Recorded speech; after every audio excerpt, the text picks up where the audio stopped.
मेरा पॉइंट ये क्यों है, मैं इसलिए नहीं बोल रहा हूँ कि भाई बहुत पैसा कमा लो या फिर बड़ा सा बिजनेस खोल लो, मैं बस बोल रहा हूँ कि एक किक रख लो अपने पास, कि एक गिग रख लो अपने पास, कि एटलीस्ट मैं इस डायरेक्शन में देखूंगा, at least I want to have a big vision in future. This is what my gig will be, this is how my gig will be, and I will decide based on that कि I want to learn more things about it. और एक तरह से risky थोड़ी life रहे तो ज़्यादा बेहतर है, थोड़ा रिस्क टेकिंग एबिलिटी बढ़ेगी तुम्हारी तो ज़्यादा बेहतर है। और तुम जा जा के सबसे बात कर रहे हो, मान लो तुम मतलब अगर एक डायरेक्शन में, क्योंकि लोग थोड़ा मतलब रिस्क, मुझे नहीं पता, मैंने कॉलेज में नहीं किया था, मैं कॉलेज की बात किया था,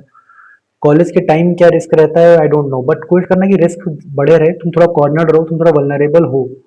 वल्नरेबल बनो थोड़ा उस टाइम पे,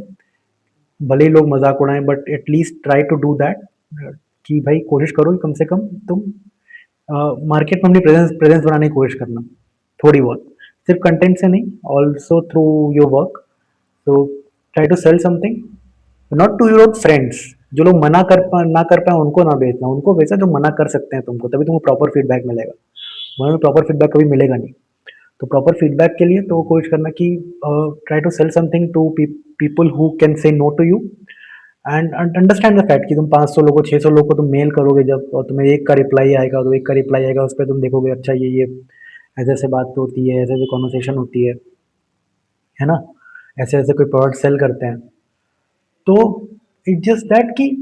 उस डायरेक्शन में ही रहना, फिर उस डायरेक्शन में ही कुछ करने की कोशिश करना, फिर एक गिग बना लेना अपनी परमानेंटली, और वही उसी में रहना। फाइनल ईयर में भले ही दो चांस है, तो कंपनी तुम्हारी फेल हो जाएगी, कंपनी तुम्हारी सक्सीड कर जाएगी, दोनों सिनेरियो बेस्ट है तुम्हारे लिए, एटलीस्ट तुमने कोशिश की और तुम उस डायरेक्शन में गए, और वो बेस्ट बात ये है कि कोई प्रॉब्लम भी नहीं हुई, किसी पता ही नहीं चला तुम्हारा स्टडी वडी सब सही गई, स्टडीज वडी सब सही गई, और तुम एटलीस्ट तुमने एक गिग अपने पास रख ली कि तुम रिस्क टेकिंग एबिलिटी रखते हो, है ना? क्योंकि आगे चल के अकेलापन आता है, और उसको अगर सॉल्व करना है कहीं से, तो कहीं न कहीं तुम्हें एक गिग चाहिए अपने फ़ेवर में, कि तुम एटलीस्ट अकेले में तुम एटलीस्ट इतने स्ट्रेंथ है तुम्हारे अंदर कि तुम डायरेक्टली मार्केट पे हिट कर सकते हो, या फिर एटलीस्ट तुम इतना मोटिवेटेड रह सकते हो कि अपना काम कर सकते हो।